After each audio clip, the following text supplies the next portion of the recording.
Bonjour ou rebonjour pour ceux et celles qui ont écouté l'autre vidéo que j'ai enregistrée juste avant. Nous sommes vendredi, le 28 avril 2017. Récemment, dans une méditation, l'idée a émergé de relire un livre de Daniel Meroy qui s'intitule Advaita, Libérer le divin en soi. C'est ce livre-là. J'aime beaucoup les livres de Daniel Meroy, comme vous le savez, j'en ai parlé à différentes reprises depuis plusieurs années dans mes vidéos.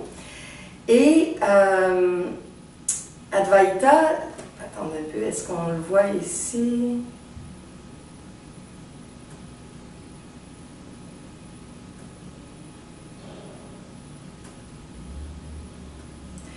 Bon, tiens, je vais vous lire l'arrière du livre. Advaita. Ce livre aborde le point le plus important qui puisse exister dans la vie d'un être humain, la reconnaissance de la force qui l'habite, celle d'une merveilleuse lumière. Son but, l'apaisement de nos angoisses, de nos peurs, de nos errances, de nos souffrances et la découverte en nous d'un espace de paix et d'unité que rien ne peut souiller. L'état par lequel cet espace intérieur se vit porte un nom, Advaita. Si les traditions affirment qu'on n'y goûte qu'à l'issue d'une longue route vers la sagesse, Daniel Meroy nous en parle ici d'une manière différente et simple. Il en place la quête dans notre contexte quotidien et rend son approche accessible à tous ceux d'entre nous qui veulent sincèrement passer à une autre vitesse et renaître à eux-mêmes, là où le sens de l'unité se révèle tel un joyau. Ces outils, bien sûr, une somme considérable d'informations, d'anecdotes et de réflexions qui relèvent de son propre vécu, mais aussi une importante série d'exercices pratiques et de méditation à la portée de chacun. À lui seul, Advaita propose donc une véritable méthode de croissance particulièrement adaptée à notre société en extrême mutation. On s'aperçoit alors que libérer le divin en soi n'a rien d'inaccessible et devient le but évident et incontournable de tous ceux qui optent pour la paix et la joie en eux et dans notre monde. Un livre qui unit le subtil et le concret. Un livre nécessaire. Et au sujet de Daniel, il est écrit « Auteur de plus de 30 livres, dont un grand nombre sont des best-sellers, Daniel Meroy n'est plus réellement à présenter. Pour ceux qui commenceraient à découvrir son travail, ajoutons cependant qu'il est certainement l'écrivain francophone le plus lu depuis plus d'un quart de siècle dans le domaine de la quête spirituelle hors dogme. Les 75 traductions de ses œuvres, réparties à travers 17 langues, en font assurément l'un des pionniers de la nouvelle conscience, un témoin qui explore audacieusement la pluralité des mondes. Le présent ouvrage en témoigne particulièrement.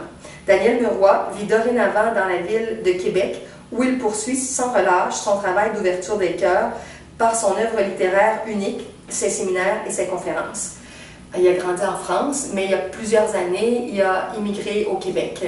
À l'époque, il est en couple avec une femme québécoise et ils ont fait plusieurs années ensemble et par la suite, le couple s'est dissous et maintenant, il est avec Marie-Joanne et ils font une super équipe pour s'entraider dans la production, la diffusion des conférences, des cours, des ateliers, des livres. Bon, vous avez danielmeroy.com peut-être, ou l'ancien site, moi que j'ai toujours, c'est meroy-givaudan.com, parce qu'il a écrit beaucoup de livres avec sa toute première compagne avec laquelle il a vécu en Europe, qui est Anne Givaudan. Donc, certains livres ont les deux auteurs. Alors, si vous mettez meroy-givaudan.com, vous allez aussi arriver sur son site. Bon, donc, je voulais... entre autres, vous lire un exercice dans ce beau livre-là qui s'appelle « Les pourquoi de Yeshua ». Et j'ai fait l'exercice. En vrai dire, Daniel nous suggère, tel que ça l'était enseigné, de les faire une fois, de répondre aux questions par écrit, de mettre ça dans une enveloppe et de serrer ça. Et 6 mois plus tard, de refaire l'exercice, d'écrire nos réponses, de mettre ça dans une enveloppe, de serrer ça à nouveau, et 6 mois plus tard, de refaire l'exercice, répondre une 3e fois, et là, de comparer avec nos réponses 6 mois avant et 1 année avant, au tout début. Donc, je vous lis directement l'exercice. Je trouve que c'est un très bel exercice d'introspection. C'est à la page 61. Les pourquoi de Yeshua. Entre autres, je vais en parler dans un instant avec un autre livre tiens, je vais en parler tout de suite. Un des livres que j'aime beaucoup, beaucoup de Daniel, Extrait des Annales akashiques de la nature, c'est le Testament des trois Maries. Marie-Madeleine, Marie-Jacobée, Marie-Salomé, qui se rencontrent plusieurs années plus tard alors que les trois femmes sont en France et se parlent de choses qu'elles ont vécues et qu'elles n'avaient pas pu se partager au moment où tout était super intense en Palestine. Daniel a retrouvé ces événements-là, ces propos-là, autour d'un feu, alors que les femmes discutent ensemble, dans les annales akashiques de la nature. C'est de toute beauté, de toute beauté. Moi, ça me donne des frissons, ce livre-là. Et il y a aussi, naturellement, de Mémoires d'Esséniens, que j'aime beaucoup, Vision essénienne, Ce clou que j'ai enfoncé, Par l'esprit de Marie-Madeleine, est-ce que c'est le titre exact? Non, l'Évangile de Marie-Madeleine.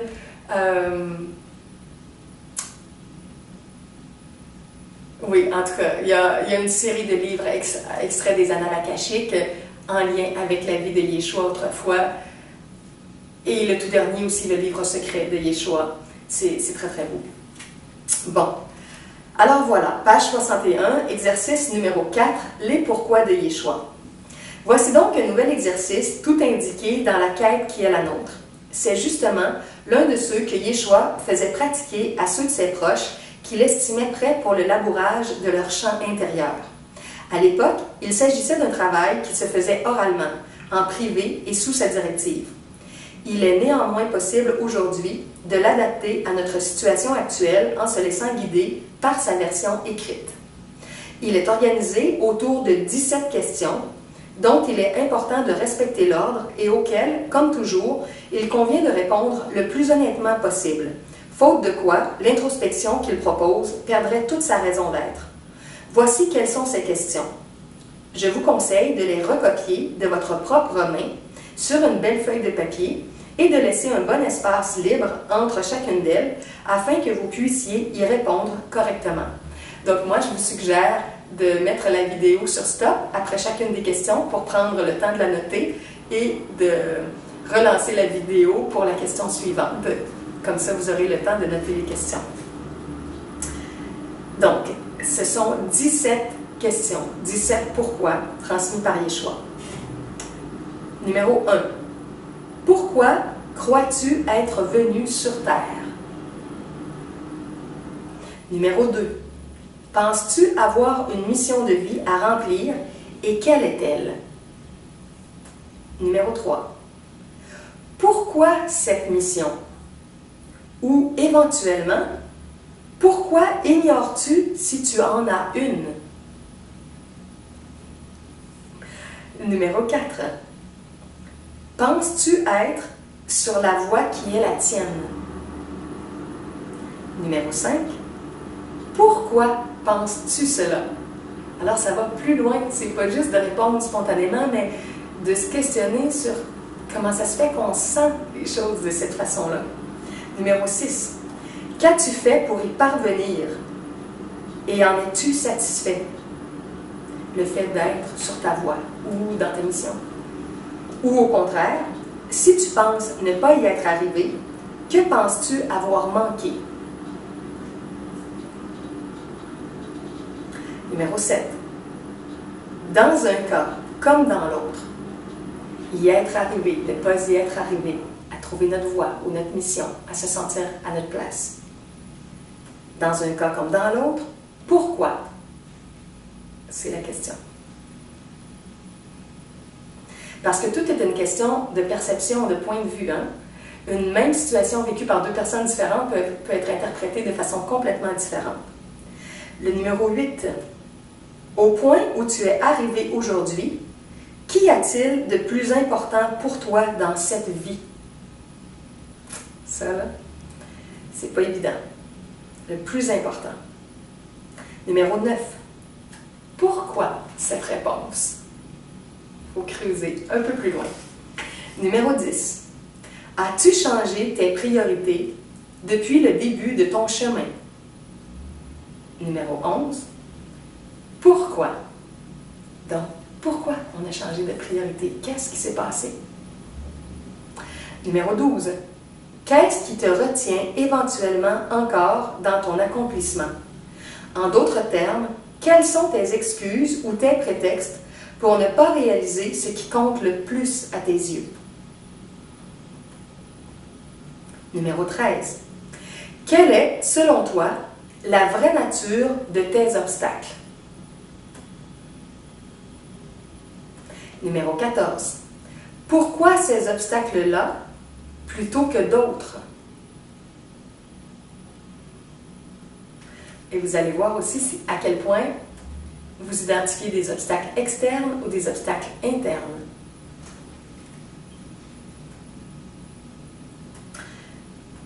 Numéro 15. Pourquoi, éventuellement, ne les discernes-tu pas avec clarté? Numéro 16. Que tu les discernes ou pas, tes obstacles, qu'est-ce que cette perception ou non-perception vient révéler en toi et de toi? En fait, qu'est-ce qu'elle t'invite à travailler?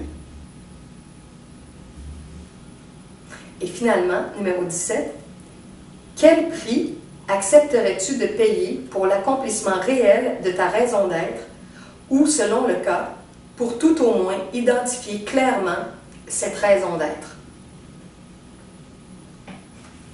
Je vous donne juste un exemple.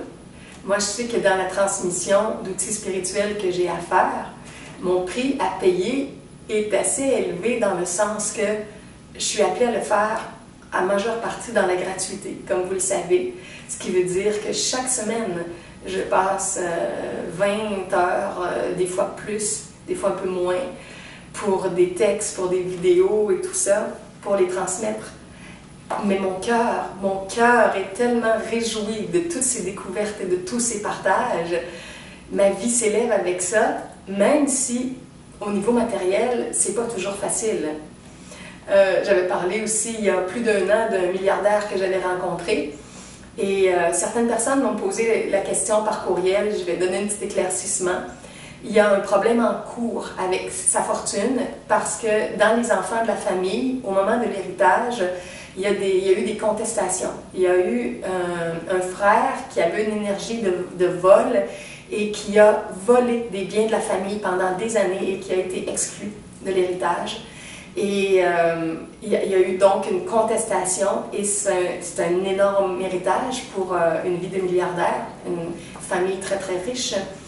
Donc les sommes sont gelées en ce moment, le temps que ça débloque avec la cour. Alors cet homme-là, qui vit pas très loin de chez moi, ne peut rien faire pour m'aider dans mes projets présentement.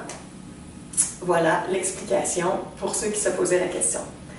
Donc, quand je reçois des dons pour ce que je fais dans la gratuité, c'est extrêmement précieux parce que ça m'aide dans ma vie matérielle puis ça me donne du souffle pour continuer tout ce que je fais.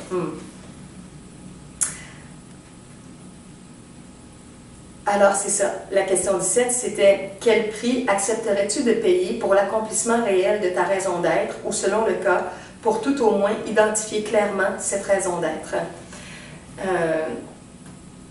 Qu'est-ce qu'on est prêt à donner de nous-mêmes sans attendre, inconditionnellement, parce qu'on sait que c'est ça qu'on a vraiment à faire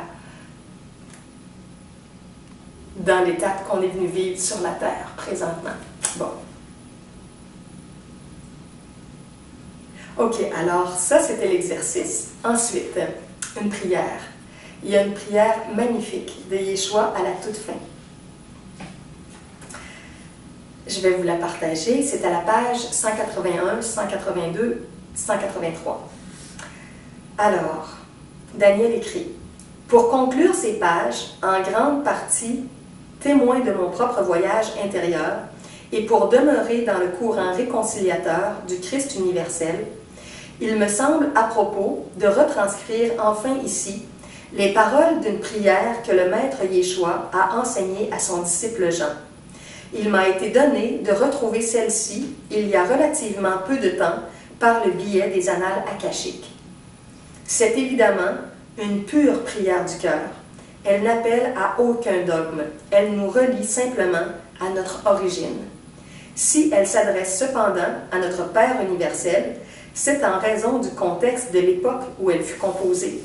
Il va de soi que le Père vers lequel elle se tourne est le Père-Mère absolu, source de tout. C'est l'éternelle vie, le divin qui attend son heure en nous. Le Maître Yeshua serait sans doute d'avis que nous puissions aujourd'hui le remplacer par le nom qui nous convient. Ce n'est qu'un détail.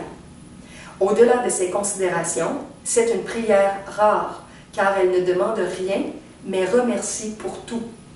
Je vous souhaite de la faire vôtre. La prière de gratitude. Mon Père, je te remercie pour le don de la vue. Permets-moi d'en être digne et de voir derrière ce qu'il y a à regarder. Mon Père, je te remercie pour le don de l'ouïe. Permets-moi d'en user afin d'entendre ta voix cachée derrière tout ce qui est dit. Mon Père, je te remercie pour le don de la parole. Permets-moi de la faire vivre afin de chanter ta présence en toutes choses. Mon Père, je te remercie pour le don du toucher. Permets-moi de toujours reconnaître la chaleur de ta vie au cœur de tout ce qui palpite ou semble dormir. Mon Père, je te remercie pour le don qui me fait recueillir les 100 000 parfums de ce monde. Permets-moi de me souvenir de ton essence à chaque inspire de ma poitrine et de mon âme. Mon Père, je te remercie pour toutes ces forces dont tu m'as comblé. Que par elles, mes pas sachent vers où se diriger et que jamais mon cœur n'oublie la direction que tu as inscrite en lui. Consolide ma volonté afin qu'il soit dit que jamais la flamme ne vacille en moi. Mon Père, je te remercie pour les obstacles que tu fais miens, car je sais que ta volonté est que mon œil unisse chaque chose, que mon oreille n'entende que ton souffle, que mes lèvres ne prononcent que ce qui est juste, que ma main ne tisse que la vie et que mes narines ne distinguent que ton parfum au cœur de ce monde. Mon Père, je te remercie pour ton exigence, afin que sans cesse, tu me rappelles de ne prendre qu'une équitable mesure de ce qui s'offre à moi et d'avoir la lucidité de toujours y retrouver du bonheur. Vous allez retrouver aussi des enseignements de Babaji dans ce livre-là que Daniel a rencontré, de El Morya, le maître ascensionné El Morya.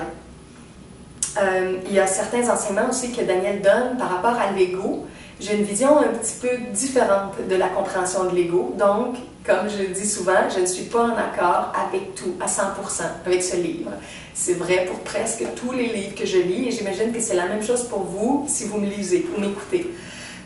Donc, l'idée, c'est d'utiliser notre discernement, de garder tout ce qui est juste et bon et utile pour nous, peu importe d'où ça vient, de qui en est l'auteur, de qui se dit être l'auteur d'un enseignement, si c'est par channeling ou si c'est sur le plan physique directement, et de prendre ce qui est vraiment sain pour nous dans notre vie et de laisser de côté le reste. Alors voilà, Advaita, des enseignements pour le divin en soi, pour les états d'unité, pour apprendre à délaisser la dualité de différentes façons. Et le Testament des Trois Maries, que je vous recommande aussi. Merci d'avoir écouté cette petite vidéo-là. Et là, je vais aller continuer avec l'enregistrement de la clé 4 du livre Master Keys to Personal Christhood. Vous avez tout ça dans la série de mes vidéos sur mon site Le Ciel Divin, lecielDivin.wix.com/The Divine Sky, section vidéo 2. Bonne fin de journée. Bye bye.